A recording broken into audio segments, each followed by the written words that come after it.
ओई में एगो बाबा कहे के बका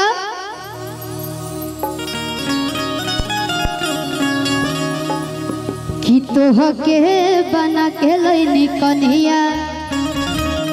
जिया जी कम आइए जाता में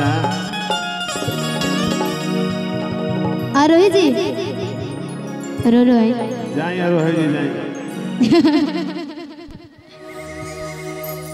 बेटी पतो है कि ये लक्षण है। हाँ ये लक्षण है ओड़ा कि तोह के बना के लइनी कन्हैया कहा झेले खातिर परेशानिया। हर धन हमरे ला मनाबा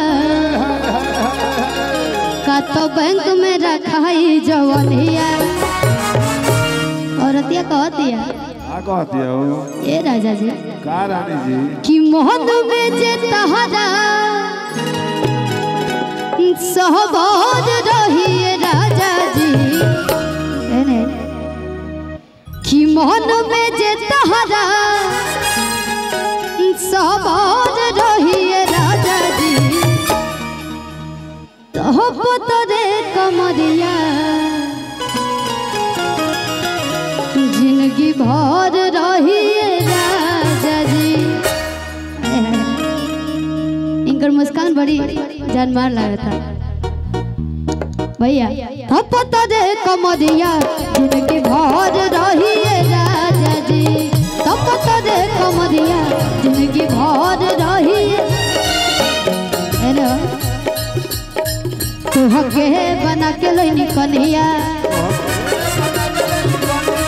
कहा झेले खातिर परेशानिया। हर धन हमरे ला मनाबा। और देखो हम भाई लोग के अरे धन हमरे ला मनाबा का तो बैंक में रखाई जवनिया है।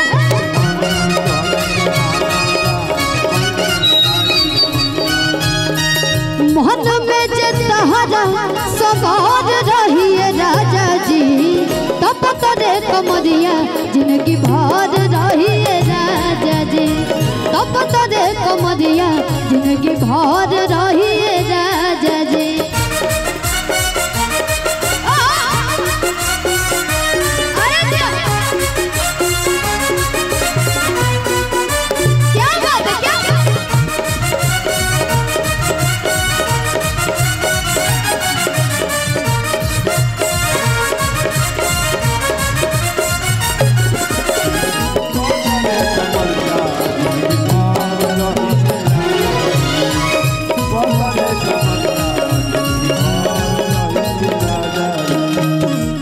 औरतिया कहतिया कि जदि धीर धके खइबा हो मजा ढेर दिन ले पइबा हो।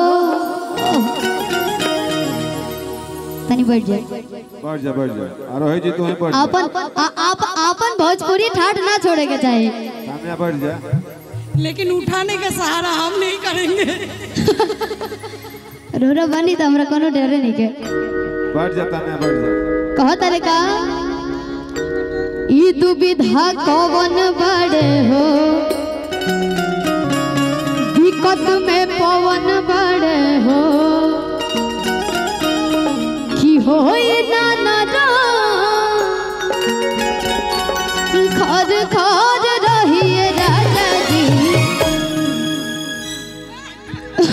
खड़ा हो जा कि होई ना ना खर खर रही राजा जी। जिया जी तो पतरे कमरिया जिंदगी भर रही राजा जी।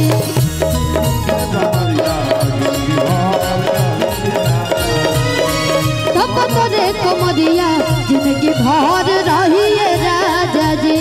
तो पतरे कमरिया जिंदगी भर रही राजा जी। तो पतरे कमरिया जिंदगी भर रही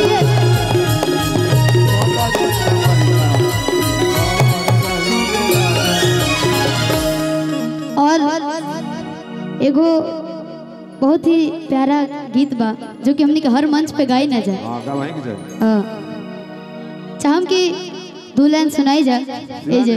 ये स्पेशली लोग खातिर ही गीत हटे। सुना नहीं। हाँ